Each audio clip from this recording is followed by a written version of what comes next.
जय जय स्वामी समर्थ भक्तांनो, आज मी तुम्हाला श्री स्वामी समर्थ महाराजांची गुरुवारची सेवा कशी करावी हे सांगणार आहे।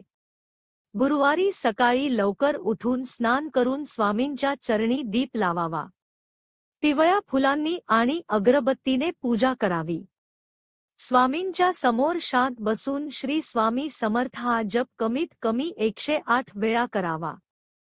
गुरुवारच्या दिवशी शक्य असल्यास उपवास करावा किंवा फक्त फळाहार घ्यावा। स्वामी चरित्रसार किंवा गुरुचरित्र पारायण केल्यास ते अतिशय मंगलकारी मानले जाते। संध्याकाळी नामस्मरण करत भजन कीर्तन करावे। आणि खरा गुरुवारचा सण म्हणजे एखाद्या गरजवंताला अन्न वा वस्त्र दान करणे। स्वामी समर्थ महाराजांनी आश्वासन दिले आहे, भीऊ नकोस, मी तुझ्या पाठीशी आहे।